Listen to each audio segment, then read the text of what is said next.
Pour demander au Saint-Esprit de nous parler. Prions le Seigneur. Seigneur, parle-moi. Seigneur, parle-moi, Seigneur. Cette parole d'aujourd'hui, c'est pour moi. Seigneur, moi, je veux t'entendre parler. Je veux entendre ta voix. Seigneur, ouvre-moi la direction que je dois prendre. Oh, le Dieu d'amour. Maintenant, c'est ton temps.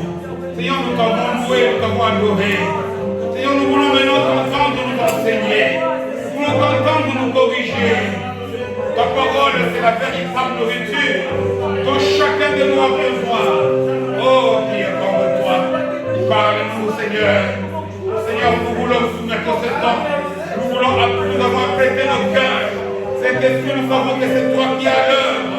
Oh, dis un mot. Dis un mot, Seigneur. Et ma maladie partira. Dis un mot. Et mon problème trouvera la solution. Dis un mot et ma vie va changer. Le Dieu d'amour, le Dieu de bonté, le roi de tous les rois. Tu n'as jamais changé. Nous sommes dans la joie, Seigneur. Et nous croyons par la foi que c'est toi qui parles à ce moment. Nous voulons entendre ta parole, Seigneur. Nous voulons annuler de ces lieux tout ce qui est comme parole d'homme. Tout ce qui vient de mes pensées, de mon raisonnement, Seigneur. Au nom de Jésus, je l'annule.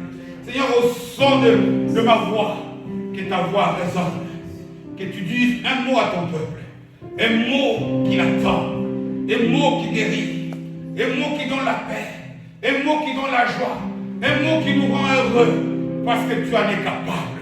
Ici est le temps pour toi, Seigneur.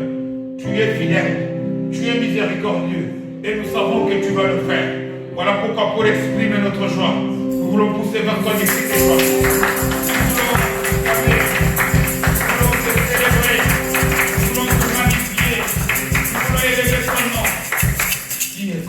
Merci Seigneur Jésus. C'est en ton nom que nous avons ainsi prié. Amen. Amen, amen, amen. Un tout petit amen. Amen. Amen. Amen. Amen. Il est vivant. Il est vivant. Qui? Qui? Où? Où? Là, on acclame très fort le Seigneur Jésus.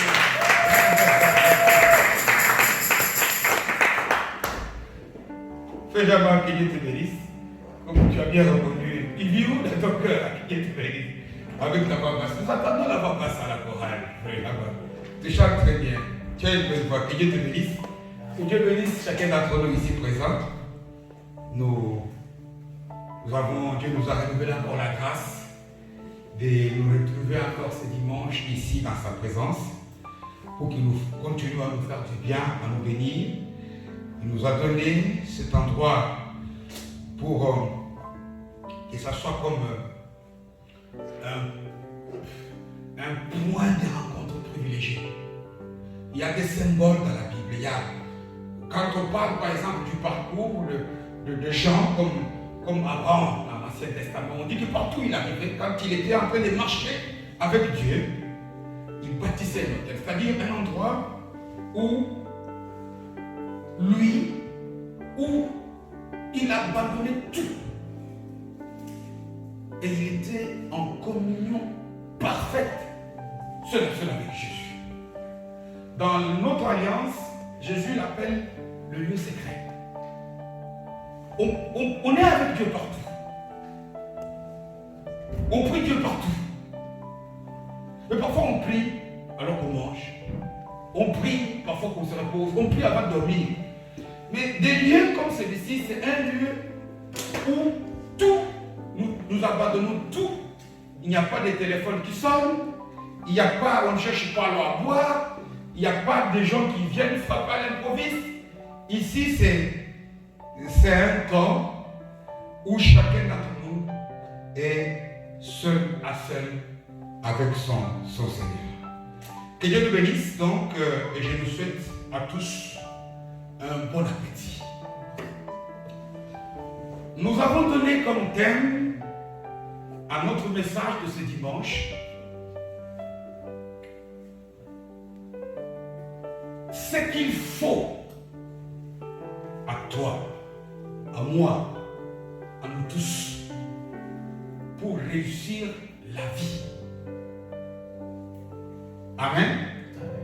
Il faut des choses pour réussir. On ne réussit pas comme ça au hasard. Et j'insiste, je n'ai pas dit ce qu'il faut pour réussir dans la vie, non. Pour réussir la vie. On peut réussir dans la vie et échouer la vie. Réussir dans la vie, c'est quoi? Quelqu'un qui a beaucoup d'argent. Dans ces domaines-là, il a réussi dans sa vie. Mais combien de millionnaires se sont suicidés? Il n'a pas réussi la vie. On peut réussir dans la vie. On est comblé de biens matériels.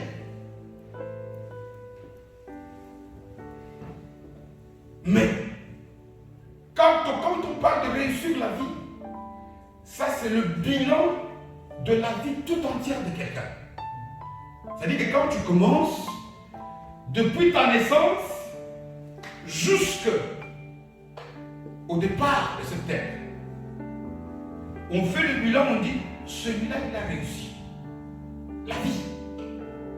J'insiste. Combien de fois, beaucoup d'entre nous, ça je l'ai dit notamment aux jeunes, combien de fois nous avons pensé que lorsque tu quittes l'Afrique, tu viens ici en Europe, tu vas réussir la vie. Non. Combien regrettent? Dans ce domaine-là, on a peut-être réussi. Tu serais peut-être chômeur, ici tu as du travail, mais tu as réussi dans la vie. Or, l'essentiel pour chacun d'entre nous ici, ce n'est pas tout simplement de réussir dans un domaine de la vie, mais c'est réussir la vie. Avoir des familles heureuses, avoir une santé parfaite. Combien de gens, par exemple, pour illustrer le titre, le thème, quelqu'un peut réussir dans quelque chose. Tu as réussi, par exemple, à trouver du travail. Dans la vie, par rapport au travail, tu as réussi. Mais ce travail peut être un enfer pour toi. Tu as une collègue terrible. Que tu commences à te poser des questions. Dois-je encore aller ou dois-je rester? Qu'est-ce que je dois faire pour demeurer longtemps ici? Il y a des choses que nous devons faire. Et ce que nous devons faire, ce n'est pas des choses à inventer. Jésus nous a dit, je martèle cette phrase chaque jour. Sur la croix, il a fait quoi? Il a tout accompli. Nous sommes bénis. Nous l'avons enseigné ici. Mais regarde dans ta vie. Regarde un peu à ta vie physique. Tu te poses des questions, je me pose des questions. Pourquoi? Parce que je dis, dans la vie, dans toute vie, il y a toujours une partie qui n'est pas matérielle, visible. On dit en français une partie qui est immatérielle. Pour avoir cette ampoule, quelqu'un l'avait d'une manière immatérielle dans sa pensée. Un appareil qui, sous certaines conditions, donne l'éclairage, la lumière. Un jour maintenant, il a fallu à cette personne de faire des choses pour que ce qui était immatériel devient matériel. C'est la même chose aussi avec notre vie spirituelle. Jésus dit sur la croix,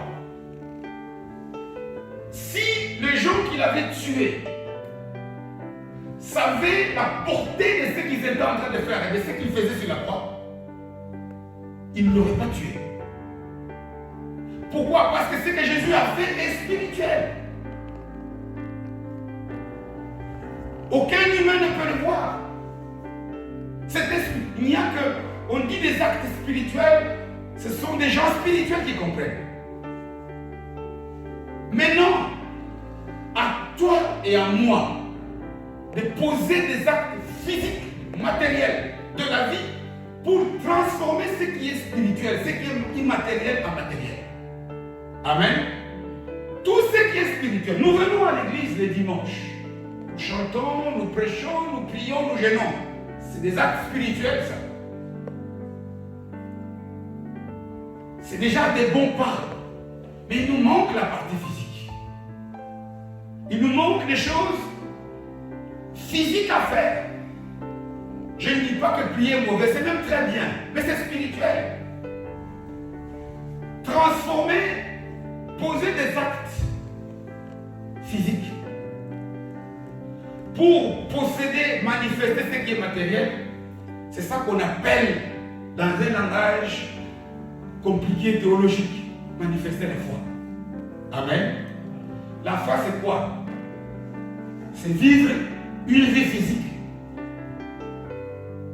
qui manifeste que ce que tu crois matériellement dans la vie. Dans la Bible, on te dit, Jésus sur la croix, il a pardonné nos péchés. Il nous recommande à nous tous de pardonner les péchés. Ça, c'est le verset que tu as. Maintenant, physiquement, quand quelqu'un te fait du mal, tu pardonnes. Ça, tu as posé un acte physique. Mais si tu ne te cantonnes que Jésus, tu as dit dans tes paroles, dans la prière, que je devais pardonner, et n'a pas dû le pardonner, tu vas le proclamer et tu ne vas pas réussir la vie. Amen. Ta réussite demeurera tout simplement sur le plan spirituel. Tu connais des choses, mais dans la vie physique, ça sera difficile de manifester. Donc, vous dites dimanche passé, par exemple, que ce n'est pas facile de manifester la vie de foi. Ce n'est pas facile, ça n'est facile pour personne. Nous avons vu par exemple que nous vivons dans un monde compliqué. Toi, tu peux vouloir vivre physiquement ce que la parole te demande. Mais tu n'es pas dans un désert. Mais c'est peut-être quelqu'un, un jour, je suis au travail. Et puis il y a un intérimaire qui vient au travail. Et on devait travailler avec lui pour que je lui montre un peu à faire. Je vais prendre le travail, je lui montre le travail, et puis, à un moment donné, vers midi, on travaille le matin, 6-14, je vois, il me pose la question. Est-ce que tu n'as pas vu mes lunettes? Moi, je dis non, je regarde, non, je n'ai pas pris mes lunettes. J'étais innocent, pour moi, je dis que c'est un collègue, on est ensemble à la machine. Il ne voit pas ses lunettes, c'est peut-être tombé. On essaie de regarder. Mais je vois, il demande, il part, et puis il regarde toujours vers moi. Et puis, tu n'as pas vu mes lunettes? Je pense qu'il dit, ce monsieur, il pense que c'est moi qui ai pris ses lunettes ou pas. Vous voyez les petites lunettes qu'on vend dans les supermarchés, de 2,50 €, hein? Je me rends compte que le monsieur, il ne me demandait pas innocemment. Il soupçonnait que c'est moi qui ai pris ses lunettes. Je lui dis, j'ai des lunettes. Regarde les lunettes que moi j'ai. Ouais. Comment tu peux penser? Mais non!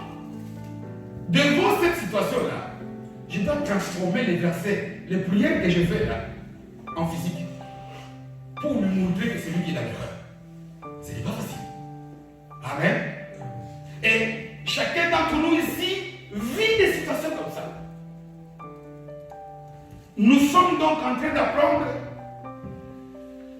ce que nous devons, quelles sont les armes, quelles sont les Quel est l'équipement que Dieu nous a donné pour arriver à gagner tous ces petits combats? Pour arriver à... On ne manifeste pas dans le physique lorsqu'on ne manifeste pas les œuvres de foi.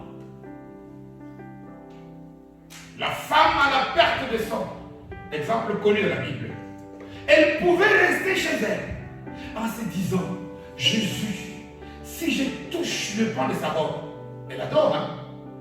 Je serai guérie. Elle adore en disant ça. Mais elle pouvait rester adorée comme ça. Si elle n'est pas partie, vaincre toutes les difficultés physiques, parce que dans son état, elle ne pouvait pas aller là. Et puis il y avait des foules. Se faire violence, au risque d'être tué pour toucher le pan, ça c'est physique. Amen. Et quand elle a fait, elle a réussi la vie. Pourquoi? Parce que, regarde comment on parle de cette femme dont aujourd'hui le nom n'est connu que la femme à la perte de sang. Son nom physique on ne connaît pas, mais sa vie a été transformée. Comment voulez-vous réussir? Nous l'avons appris dimanche passé. Comment pouvons-nous réussir, vivre physiquement la vie de foi, manifester la vie de foi, lorsque par exemple, ça ne dépend pas que de nous-mêmes? Il y a des gens parfois qui nous poussent à réagir mal par le mauvais jugement qu'ils font sur nous. Et j'ai dit le dimanche passé que tu peux tout faire. Un même acte. L'un il voit que tu as bien fait, mais l'autre il voit que tu as mal fait. Il te juge mal. Or tu dois supporter les uns et tu dois supporter les autres. Combien de fois parfois tu as vu des gens tirer des conclusions hâtives? Il t'a vu un hasard, tu as tout le temps des cravates rouges. Et puis tu entends des rumeurs qui commencent à marcher dans la ville. Oh, celui-là. Oh, c'est quelqu'un. Tu ne vois pas que lui, il n'a que des cravates rouges. Peut-être que c'était un hasard. Amen. Les gens peuvent tirer des conclusions. Tu ne vois pas comment souvent lui, quand il marche, il fait toujours son pied comme ça. Toi, tu ne savais pas. Des jugements des autres. Donc, en d'autres termes, au-delà de toutes les difficultés là, au-delà, parce que nous n'allons pas quitter ce monde. Jésus a dit qu'il y aura un temps où il vient nous prendre. Il nous a laissé d'abord sur cette terre pour une mission. Matthieu 28, verset 19, je pense, où il dit, nous devons perpétuer sa mission. Ce qu'il a fait sur le mont Golgotha doit atteindre les extrémités de la terre. Voilà pourquoi il est écrit que nous sommes participants à l'œuvre de Dieu. Et c'est comme ça que Dieu procède. Lorsqu'il crée depuis l'ancienne alliance, il dit à Adam, donne des noms, garde le jardin, cultive le jardin. Il nous fait toujours participer dans ce qu'il fait. Alors c'est la même chose aussi. Nous et moi, nous étions au fin fond de l'Afrique. Jésus était en Palestine, un petit coin perdu dans le monde entier. Mais c'est parce qu'il y a eu des gens pour faire son œuvre qu'aujourd'hui l'évangile est arrivé chez toi et chez moi. Et il n'a pas encore atteint. Et il nous dit, voilà pourquoi avant de partir, quand il prie comme souverain sacrificateur, ce qu'on appelle la prière qu'il adresse au Père comme notre sacrificateur, comme notre intercesseur. Jean 17, il dit, je ne te demande pas encore d'élever de ce monde. Mais je te demande tout simplement de faire quoi? De le préserver. De nous équiper. Et nous allons voir qu'il nous a équipés. Nous allons voir alors comment réussir la vie. Comment triompher de tous ces combats-là. Comment manifester la vie de foi avec toutes les difficultés qu'il y a dans la vie. Avec toutes les provocations. Parfois même ce ne sont pas les autres. Tu te lèves comme ça, tu étais bien avant de te coucher, c'est un pied qui fait mal. Tu veux venir au culte, tu dis, oh, mais ce pied ici, mais j'ai prié, mon Dieu, demain je vais te servir. Comment continuer à servir avec le pied qui te fait mal? C'est des difficultés. Comment le voir? Je me demande alors à tourner dans le 6e livre de la Bible. Joshua, chapitre 1er.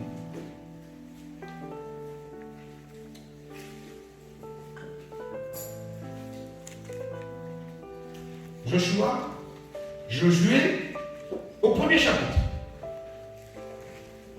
Comment réussir la vie?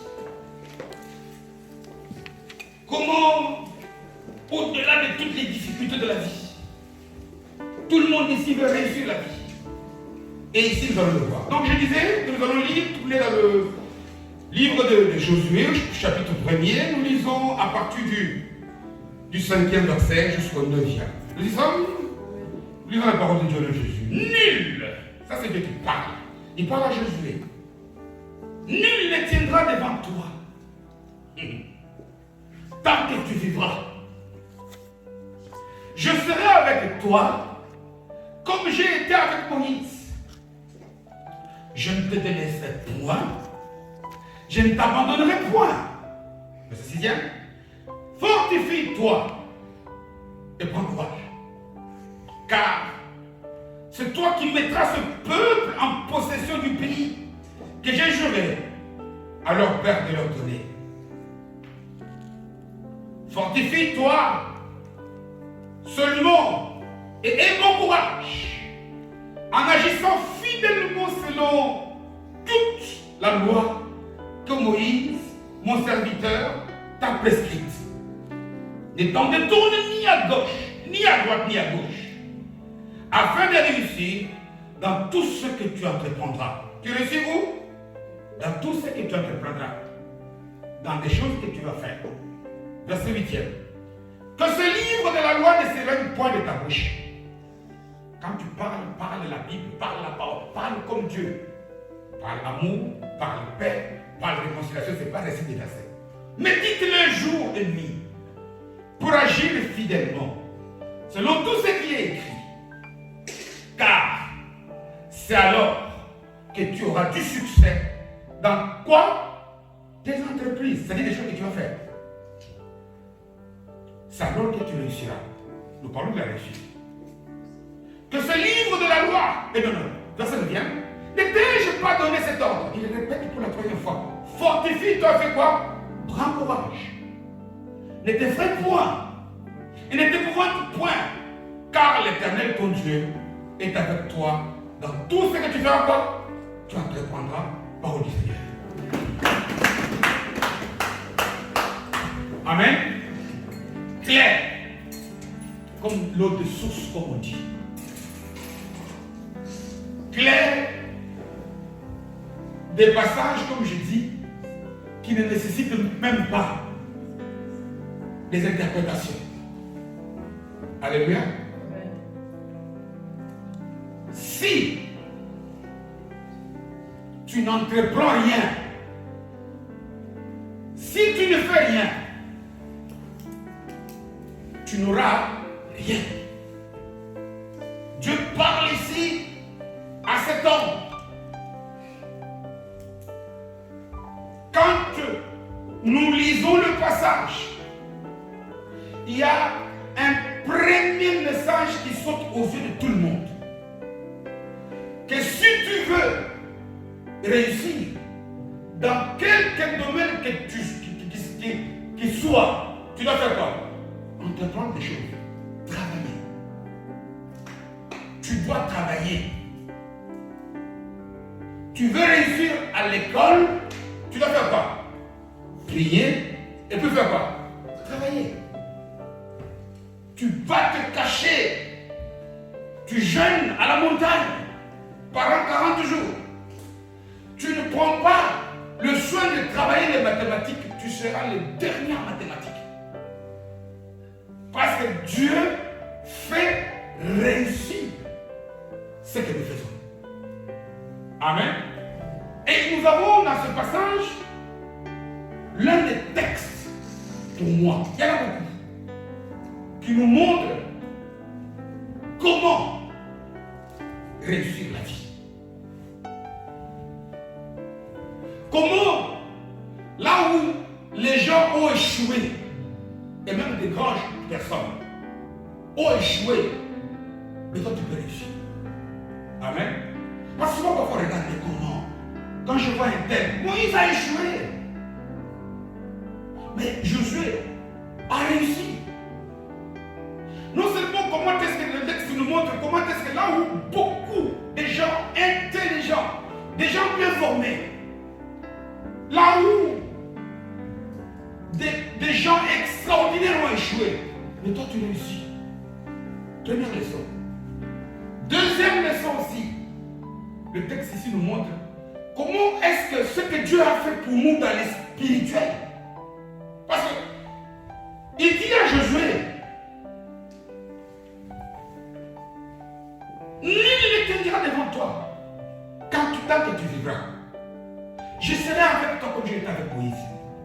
Imaginez-vous lorsque Josué physiquement regarde sa vie. Est-ce qu'il peut penser que ces paroles sont vraies? Quand Dieu te dit que tu es avec toi, mais regarde pas ta vie. Dieu te dit que dans tout ce que tu fais là, Dieu est là. Combien de fois lorsque nous regardons la situation que nous vivons, même si on ne le proclame pas à haute voix, mais dans l'intérieur on se pose la question, est-ce que vraiment ce qu'on nous dit ici de Dieu c'est vrai? Parfois j'ai même toujours dit, on se pose des questions, ah peut-être que c'est vrai, mais moi je suis dans la mauvaise église. Voilà pourquoi aujourd'hui, dans beaucoup d'assemblées, nous avons deux types de chrétiens. Les enfants des parents qui fréquentent les assemblées, ils naissent et grandissent là-bas. Ou des gens qui quittent les autres assemblées pour venir. Nous avons du mal à gagner des gens, des inconvertis. Dis à un chrétien, va là-bas chez ces musulmans-là pour le convaincre de venir à Jésus. Tu ne partiras pas. Laisse-lui, il est musulman. Mais Dieu te dit, va, je suis avec toi, comme il dit ici. Je suis avec toi, tant que tu vivras, personne ne pourra te faire de mal. Combien de fois on n'ose pas? Rien que parfois des complexes. Oh oui, il est musulman. Il y a des musulmans. Si tu n'y vas pas, tu n'entreprends pas un acte de foi. Parce que Dieu dit, lorsque sa parole, ta bouche parle sa parole. Quand on dit la bouche parle, ça voudrait dire que ce n'est pas que des déclarations. La bouche dont il parle ici, c'est nos vies. Dégage la manifestation de ce que lui a dit. C'est-à-dire que quand Dieu me dit avance, amen. Mais moi je vois les obstacles et j'avance. Là je parle la parole. Et alors quand j'avance, Dieu va faire réussir. Voilà même lorsque nous lisons les versets qui précèdent, il nous dira quelque part, il dit, tout lieu que foulera la plante de ton pied, je sais quoi? Je te donne un héritage. En d'autres termes, marcher, fouler, aller, c'est un acte physique à faire. Aujourd'hui, les églises, nous ne sommes que, tu sais, même quand tu viens chez un pasteur, l'imposition des mains est biblique. L'onction de Dieu, c'est biblique. Jésus en a parlé, Jacques en parle, les évangiles en parlent. Mais ça, c'est un acte spirituel. Cet acte-là doit être suivi par toi des actes physiques que tu dois commettre pour que ce qui est spirituel devienne physique, devienne la réalité. Imagine-toi quelqu'un sur qui tu imposes les mains, qui te dit, ah, quand j'étais chez tel pasteur, lui, il avait fait comme ça. Mais lui-même, physiquement, il ne vivra pas pour que... Le problème, ce ne sont pas les mains du pasteur. Le problème, c'est si c'est que le pasteur fait et la parole et ton comportement après va correspondre avec ce que dit la parole. Poser des actes physiques. Nous sommes restés que spirituels. Nous sommes restés que dans nos pensées, dans la théorie. Et ici, nous allons voir comment est-ce que nous pouvons manifester la promesse, les choses que Dieu nous avait données deviennent des réalités. Nous d'ailleurs, ici pour eux, j'ai dit, nous sommes dans l'alliance. Eux, c'était des choses promises. Mais pour nous, c'est un héritage. Des choses que Jésus nous a déjà données. Mais comment les vivre? Il dit qu'il nous a bénis pas de beaucoup de bénédictions, de toutes les bénédictions. Il nous a bénis, tous les domaines de la vie. Par son œuvre, Jésus a donné la solution. Mais cette solution-là, il dit que c'est dans les lieux célestes. C'est-à-dire que c'est dans le spirituel. C'est par rapport aux actes physiques que moi je vais poser que ce qui est spirituel va devenir physique. Et c'est ce que cet homme est en train de vivre. Cet homme à qui Dieu parle, Josué, il vit exactement comme ce que moi et toi nous vivons. Il regarde la situation dans laquelle il vit. C'est pas possible. Ça fait 40 ans, parce que quand Dieu me dit ceci, nous sommes à l'avant-veille de la conquête de la promesse qui était prendre en possession la terre promise, Canaan. Nous sommes ici dans les jours qui précèdent cette possession. Mais imaginez-vous, cet homme était le compagnon d'un grand, Moïse. Il a marché avec Moïse pendant 40 ans. Il voit comment Moïse parlait avec Dieu. Comment il priait. Comment il était soumis à Dieu. Mais Moïse échoue. Il échoue remarquablement. Il n'y a pas que ça. Ils sont sortis nombreux de l'Égypte. À cause de leur comportement que chacun d'entre nous ici connaît, beaucoup sont morts dans les déserts. Les Égyptiens, tout ça, les gens même qui ont bâti le tabernacle, ils sont morts. De la vieille génération qui était sortie de l'Égypte, il y avait que combien? 2. Lui et Caleb qui étaient restés vivants. Imaginez-vous un peu l'état d'esprit de cet homme. Il s'est dit, mais dans son cœur, il dit, comment moi je peux réussir? Tout le monde ici. Je ne sais pas quel rôle il avait joué dans le bâtissement du tabernacle. Imaginez-vous quelqu'un qui a construit l'église. Imaginez-vous quelqu'un qui était un grand prophète comme Moïse. Quelqu'un sur qui Dieu avait donné beaucoup d'options, qui a opéré des miracles. Il échoue. Il voit les autres qui l'accompagnaient, qui échouent. Il voit même que ça fait 40 ans. Je ne sais pas à quel âge, j'ai oublié l'âge avec lequel il était sorti de l'Égypte. Mais là, ça fait 40 ans. S'il était sorti à 20 ans, il avait 60. Il se pose des questions. Comment puis-je réussir d'abord à cet âge et dans ces conditions? C'est toi aussi, moi ici. C'est des questions qu'on se pose. Déjà, le fait que nous nous posons ce genre de questions, ici, le message que Dieu nous donne, c'est que rien n'est impossible à celui qui croit. Amen. Enlevons de nos têtes ces pensées. Déjà, si tu penses que tu ne peux pas, tu n'y arriveras pas. Ce n'est pas de la théorie. Jésus regarde et dit à Marc, quand il dit, n'étais-je pas dit? Il le répète ici, il le dit aussi à Jésus. Ça veut dire que c'est comme s'il était déçu. Combien de fois Dieu va te dire, n'étais-je pas dit, crois seulement? Ça veut dire qu'il ne fait pas beaucoup de choses. Amen. Toi, manifeste seulement une vie qui traduit la confiance à ce que je t'ai dit. Et quand je t'ai dit quelque chose avec toi, avance. Même si c'est que quand tu regardes à gauche, à droite, avance. Même si les gens t'insultent, avance. Tu vas réussir. Combien de fois nous avons des difficultés? Combien de fois nous sommes bloqués parce que la plupart d'entre nous ici, on vient à l'église un peu comme par habitude.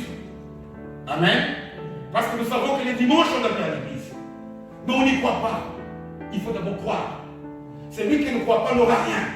C'est pas moi qui l'ai dit, c'est la parole.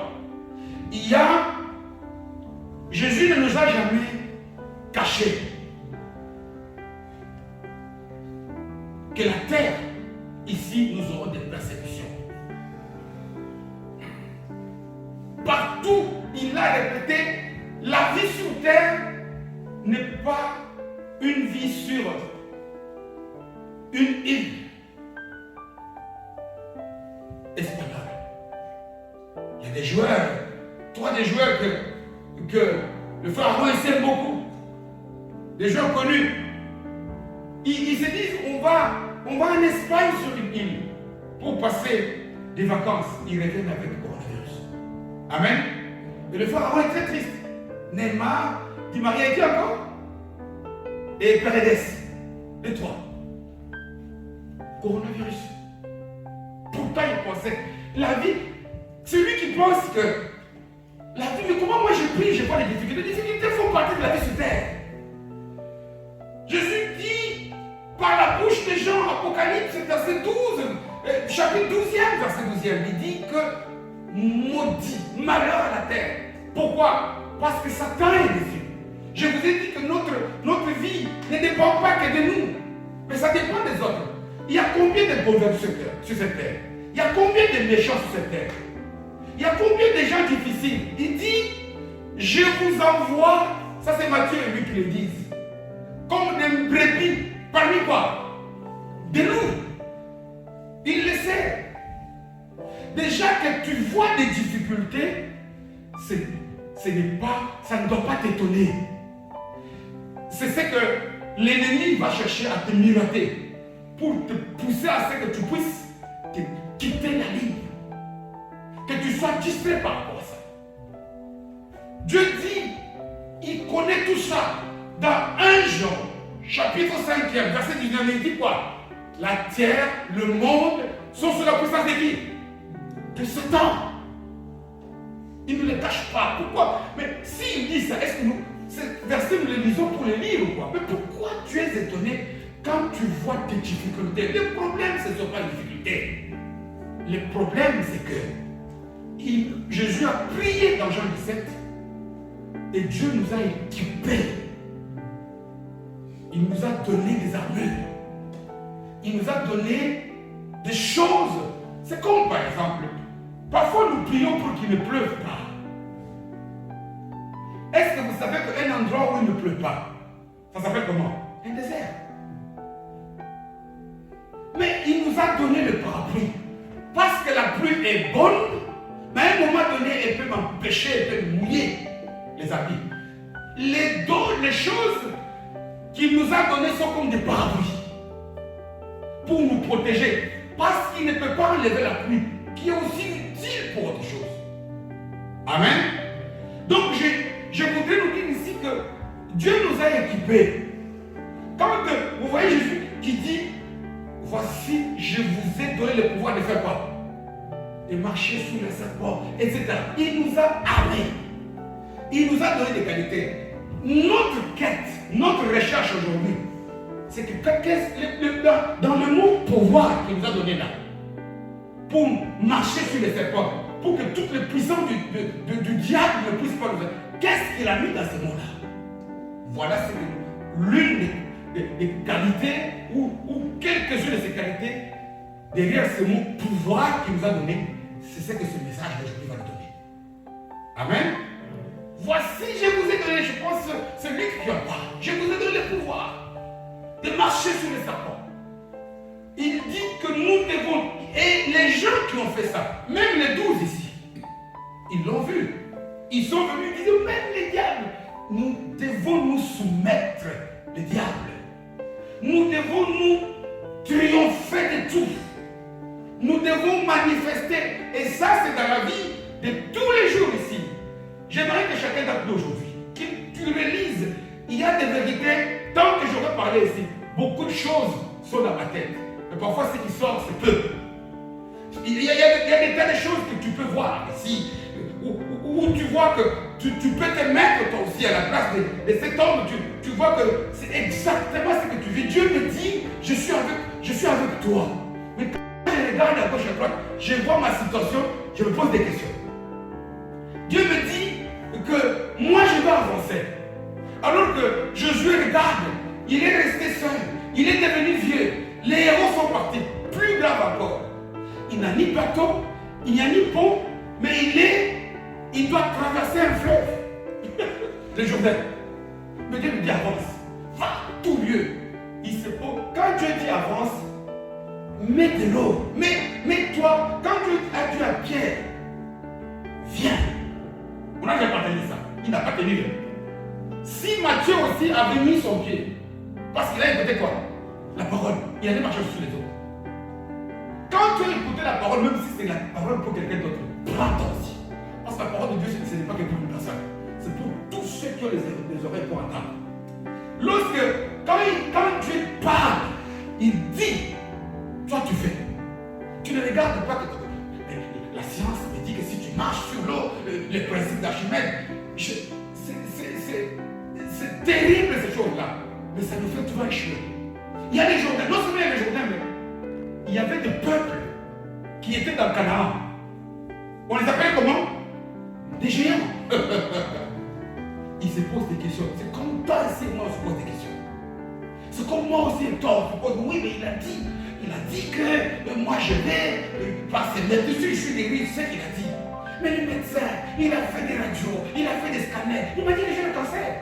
Ça c'est le médecin, mais tu as dit quoi? Amen. Ça c'est le cancer.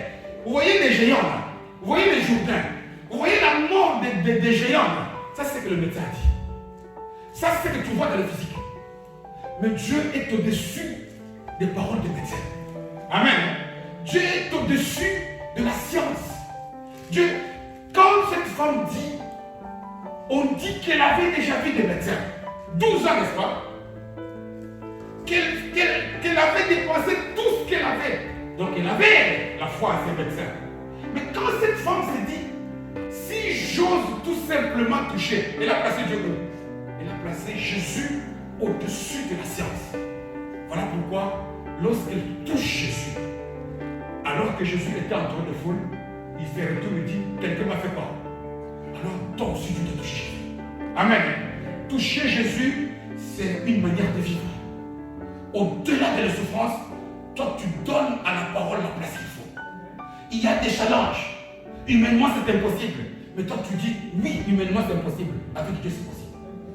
Non seulement tu le dis, mais tu le manifestes. Et tu avances. C'est ce que cet homme a fait. Il a appliqué la première arme, le premier, comment dirais-je, parapluie que Dieu lui a donné. Vous remarquerez qu'il insiste sur une chose.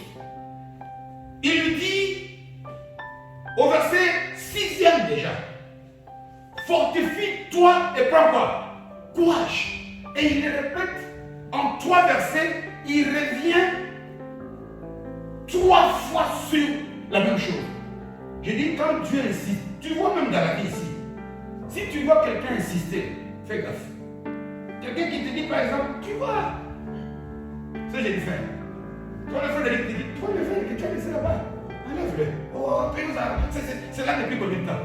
Un jour, tu diras, on me l'avait dit. Amen. Quand tu vois quelqu'un insister, c'est peut-être Dieu qui le pousse à te dire. Dieu insiste, il lui dit, fortifie-toi.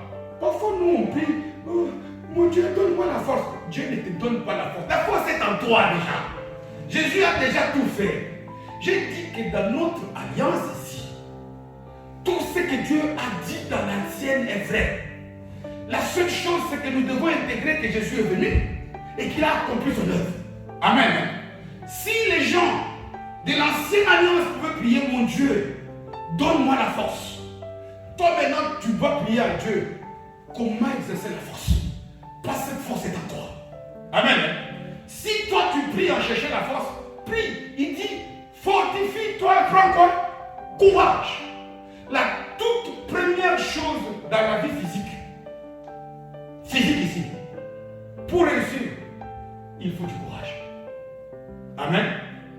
Le courage n'est pas spirituel. Même dans le physique, il y a une dame de grande renommée en France qui a vécu au 19e siècle, Girardin qu'elle s'appelle. Elle a dit, le monde appartient à qui? Aux courageux. Savez-vous, tous les gens qu'on appelle, qu'on qualifie des héros, oh ça c'est un héros. C'est quelqu'un qui avait quoi? Manifesté quoi? Le courage. Si tu n'as pas le courage, efface. Oublie. Si dans ta vie de tous les jours ici, Dieu insiste, il dit à cet homme, manifeste le courage. C'est parce que Dieu sait que tu es entouré de choses pour te pousser à avoir peur. Pour te pousser toujours à abandonner. Donc prends courage. Tu dois être courageux. Tu dois manifester. Regardez. Est-ce que vous croyez que c'était facile pour quelqu'un comme Abraham, dont on dit que cette personne était riche, elle vivait chez elle, et puis on ne sait pas si c'est dans un rêve, dans un songe, Dieu lui dit quitte ton pays. Pour quitter, il fallait quoi? Du courage. Il faut du courage. Pour réussir dans tout, il faut du courage. Dans la vie spirituelle, les gens, voilà même pourquoi c'est que quelqu'un comme Timothée, pasteur de l'église à Éphèse, Paul vient dit, toi Timothée, tu es trop timide. Tu as reçu un esprit de force. La force, tu vois, il dit fortifie, prends courage et manifester. Et la force, c'est deux choses qui veulent dire la même chose. Tu dois être courageux. Il y a un passage dans le livre de l'Apocalypse, chapitre 4e, je pense à partir du verset 7e. On nous décrit un peu, l'apôtre Jean nous décrit plus ou moins comment ça se passe autour du trône de Dieu. Et il nous décrit qu'il y a entre autres les 24 vieillards, n'est-ce pas? Et il y a encore qui? 4 êtres vivants. Hein? Je ne sais pas, est-ce qu'on en vit ou pas? Vous savez, Apocalypse, je vois que vous ne connaissez pas. Vous allez laisser le devoir. Je vais vous demander, on va le mettre sur le groupe cette semaine, qui représente 4 animaux. Non, 4. On les appelle les êtres vivants. Parce qu'il y a un homme, il y a un lion, il y a un aigle, et il y a aussi quoi? Un taureau. Appelé taureau, appelé vache, appelé bœuf. C'est la même chose, c'est la même bête. C'est la même famille. Mais la vache, le taureau, le bœuf, bibliquement, est le symbole du courage. Voilà pourquoi, lorsque on veut montrer les gens qui ont la force du travail, on dit, on mettait des vaches ou des bœufs à tirer. Pour nous montrer que une personne qui n'a pas du courage ne fera rien. Et c'est quoi le courage? Le courage, ce n'est pas l'absence de peur. Non. On l'a déjà vu au début du confinement ici. La peur est un sentiment naturel. Que Dieu cite une personne qui ne manifeste pas la peur risque d'être tué. Parce que c'est une émotion que Dieu a mise en nous qui doit nous alerter que nous sommes devant un danger.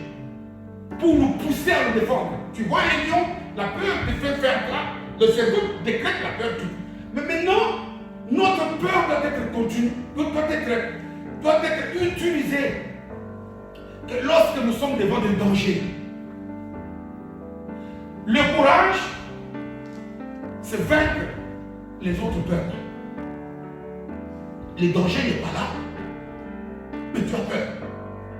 Comment peux-tu pardonner si tu n'es pas courageux? Quelqu'un qui t'a trahi, tu regardes comme ça, tu as envie de pardonner. Et puis quand tu es seul, tu dis, mais mon Dieu, la confiance que j'avais à cette personne-là, pardonne-moi, donne-moi même 3 jours. Et après 3 jours, je vais pardonner. Amen. Et puis 3 jours, tu vois 3 jours comme une heure, ça dépasse. Mon Dieu, je vais d'abord jeûner pour pardonner. Après le jeûne, parce que le pardon que je vais faire, il risque de ne pas être exact. Tout ça parce qu'il te faut du courage. Le courage, c'est quoi? C'est une qualité que Dieu a donnée. Que Dieu nous a donnée, qui est déjà en nous. Quand tu pries pour avoir le courage, tu perds ton temps. Il y a en nous qui nous permet de surmonter les difficultés. Surmonter des choses difficiles. J'ai la fatigue. Mais je dois prier pour les autres. Il te faut du courage pour prier. Amen. Il me manque ceci. Je dois avancer. Regardez tous les héros de la Bible. Sont des gens qui ont manifesté le courage. Voilà pourquoi même lorsque Jésus parle, témoigne de Jean-Baptiste, Matthieu 11, verset 12, il dit quoi? Les rois de Dieu appartiennent à qui? À des violents, des violences et des courageux. Ça, c'est des gens qui sont capables d'aller au-delà. Imaginez-vous que pour manifester la foi, il faut persévérer, n'est-ce pas? Il ne faut pas abdiquer. Mais comment voulez-vous que quelqu'un qui est peureuse, puisse persévérer? Donc, le courage, c'est cette qualité qui me dit que tant que je n'ai pas encore atteint mon but, je n'abandonne pas. Amen. Donc, je sais que je dois aller jusqu'à tel endroit. Les conditions me montrent que c'est difficile. Mais Dieu m'a dit qu'il sera avec moi. Le problème avec Dieu, ce n'est pas de le voir. Le problème avec Dieu, c'est tu es avec Dieu parce que tu es avec sa parole. Dieu n'est pas visible avec les yeux. Tant que tu as la parole de Dieu en toi, tu es avec Dieu. Avance. Je ne te dis pas d'avoir un courage inutile. Un courage basé sur ce que Dieu a dit. Pourquoi? Parce que il ne suffit pas tout simplement de manifester n'importe quel courage. Être courageux, ce n'est pas prendre des risques inutiles. Non. C'est marcher les choses. Tout était pour Josué pour qu'il n'avance pas. Il a perdu, il y a des géants, il y a le fleuve, il y a ceci. Mais Dieu lui a dit, je t'ai déjà donné la vie. Vas-y. Ce qui manqua à cet homme, c'était le courage. Ici, Josué, c'est moi et toi. Il y a des tas de choses que nous devons faire, entreprendre. Chacun le sait, l'autre nous ici le sait. Nous voulons avoir du succès. Sois courageux. Dans quel domaine tu dois manifester le courage? Tu dois manifester. Pourquoi? Parce que tu ne regardes pas ce qu'un tel a dit. Il est expert. Non. Si cet homme pouvait aussi regarder à ce que les experts lui ont dit, aux circonstances de la vie, à ce qu'il avait vécu, comment est-ce qu'un élève peut réussir là où son maître Moïse a échoué? Si le maître Moïse n'a pas manifesté le courage, mais Josué a manifesté le courage. Amen. Le courage, c'est cette violence qui me donne à me dépasser, à aller au-delà. C'est lui ici qui ne vit pas dans cette volonté-là de chercher à aller au-delà. Il n'aura rien. Que lorsque le pasteur t'a imposé les mains et qu'il a prié, toi tu vas au-delà du raisonnement humain. Tu te dis ce ne sont pas les mains, c'est la parole. Alors là tu verras. Tu vis en sachant que Dieu m'a guéri. Alors tu vas voir la guérison. Mais si déjà toi tu te dis oui, j'ai été chez le médecin, on me dit que c'est le plus grand cancérologue de la main. Il m'a imposé les mains. Ça n'a pas marché. Mais qu'est-ce qu'un pasteur comme le pasteur Adès peut faire? Ça c'est son problème. Ça c'est avoir une vision humaine des choses. Moïse a échoué. Jésus a échoué. Les Bethsalem qui avait construit le tabernacle a échoué. Mais lui a réussi. Savez-vous pourquoi est-ce que David a réussi avec le Goliath? La seule chose qu'il a manifesté, c'est quoi? Le courage. Il n'était ni armé. Les gens qui étaient là, ils avaient des armes. C'était des soldats. Ils étaient grands. Ils étaient plus vieux. Ils avaient tous les atouts. Lorsque même il arrive, il est jeune, il est saboté. Et même d'ailleurs, le roi Saül veut lui donner l'allure. Ce qui a permis à cet homme de vaincre Goliath, c'est du courage. Fortifie-toi, prends courage. Amen. Dépasse-toi, laisse tes calculs.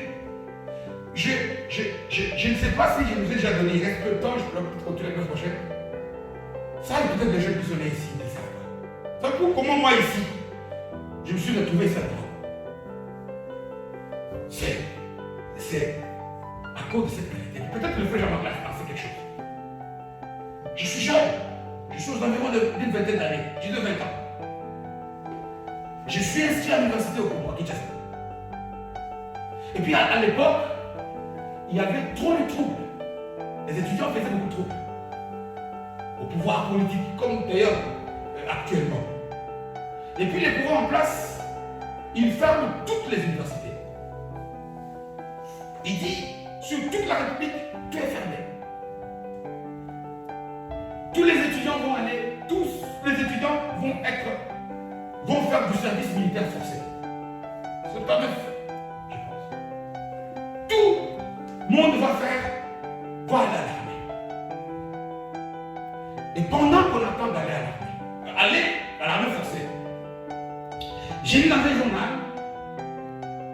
je vois que il y a la compagnie maritime congolaise, à l'époque c'était le Zaïre, qui voulait donner des bourses à une trentaine de personnes pour venir ici à l'Europe. Parce qu'à ce moment-là, nous avions aller en Afrique, on pouvait y aller par avion, on pouvait y aller aussi par bateau. Ça faisait 12 jours. Hein. Il y avait des bateaux qui transportaient les gens de l'Europe ici, d'Anvers jusqu'à Matadi, on venait à Kinshasa. Hein? Les billets étaient vraiment beaucoup moins chers que les avions qui nous faisaient quelques heures. Et ils voulaient former des gens qui devaient travailler dans les bateaux. La condition, ils avaient fixé une date et un lieu pour aller passer ce concours. Vous vous rendez compte? Je rentre à l'université, j'ai à peine quelques mois à l'université, on ferme. En d'autres termes, j'ai encore le niveau de ce qu'on appelle du bac, 6e année secondaire. Je connais encore pas grand-chose à l'université. Je suis au début. Et puis, on se présente le jour du concours. J'arrive, il y avait plus de 1000 personnes.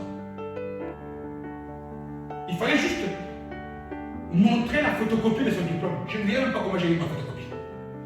Amen. Pourquoi? Parce que mon diplôme était bloqué. Je suis allé voir le grand frère Jean-Marc ici. J'ai fait la photocopie de ce diplôme. J'ai pris le Tipex. J'ai effacé son nom. J'ai réécrit mon nom et j'ai fait la photocopie. Le pauvre Denis. Et il fallait juste montrer la photocopie parce que tout était bloqué pour moi, je ne pouvais pas aller. Mais j'arrive au lieu du concours, je vois des étudiants de Polytechnique. Je vois des ingénieurs. Je me regarde. Moi ici avec un niveau de D6. On est ici à plus de 1000 personnes. Il y a un cœur qui me dit ne perds pas ton temps. Toi tu vas pas. Il y avait des gens qui faisaient des mathématiques appliquées, des gens qui étaient déjà en terminale de la Polytechnique. Là, j'étais avec un gars qui est aussi à Paris pour le moment. Non, quelque chose. Il me dit, mais on est déjà venu, on essaie. On essaie de faire le concours. Ces gens-là, c'est des polytechniciens. Allez, prends courage comme va. J'entre. On donne les concours. Parmi les 30 noms, il y avait des ingénieurs. Le mien et celui qu'on avait été dedans. Le courage. Amen. Si je m'étais sous-estimé, si je n'avais pas osé, étant donné que mon diplôme était bloqué, c'est ainsi que ma famille a dit, comme cet enfant a manifesté l'intelligence, et que ce diplôme est bloqué, c'est ainsi qu'on m'a acheté les billets et qu'on m'a envoyé cette Europe. Amen. Si, pourtant j'avais des grands frères, mon frère aîné, on l'a pleuré, ce n'est pas que j'étais un privilégié. Non, j'ai fait du machin. Et d'ailleurs, le jour, c'est le grand frère à papa Jean-Marc ici, qui avait cru, parce que moi j'avais déjà oublié. Comme les études étaient fermées, je vendais déjà les voitures pour alimenter pour notre oncle.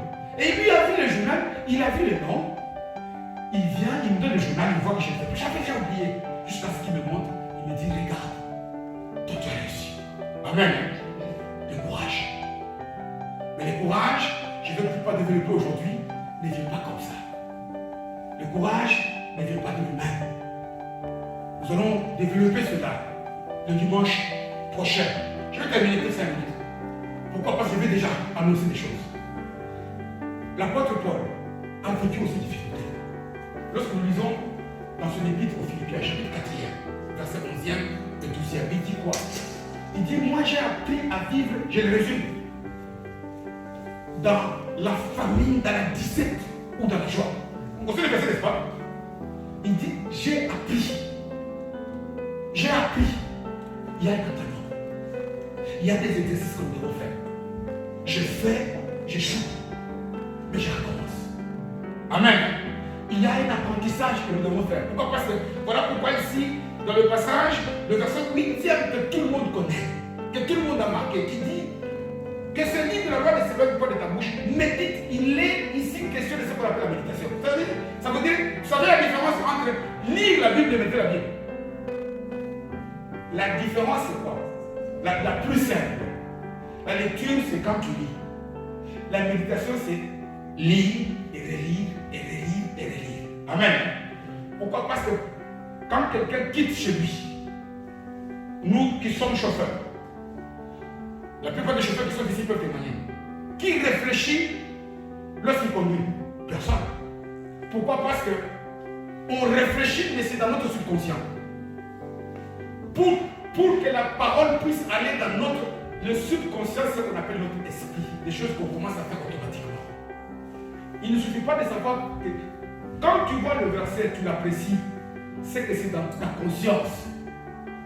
Mais pour que la chose passe dans notre subconscient, que ça devienne automatique, ça doit aller dans notre subconscience. Et savez-vous pourquoi est-ce que les gens qui sont addicts, comme on dit, comment on appelle ça en français? Qui sont à la cigarette, addicts, c'est quoi le mot français? Posséder, les gens qui ne peuvent pas, qui prennent l'alcool, ils ne peuvent plus s'en passer. Parce que c'est déjà dans leur subconscient. Or, quand quelque chose est dans ta subconscience, tu commences maintenant à le répéter. Regarde, depuis que nous on est bébé, tu t'appelles Adam. On te dit Adam. Le bébé ne comprend pas. Mais automatiquement, parce qu'on le lui a répété, quand on dit Adam, si Adam dit tout se regarde. Parce que c'est dans le subconscient. Amen. C'est la même chose aussi. Quand Dieu nous dit méditer la parole là, beaucoup de gens ici, nous lisons la parole. C'est parce qu'il veut que la parole puisse aller dans le subconscient. Il faut répéter. Il faut répéter. Ce que tu répètes, ça va devenir ton mode de vie. C'est ça. Voilà pourquoi il me dit, médite jour et nuit. C'est-à-dire que lui, il relit. Combien de fois, la plupart d'entre nous ici,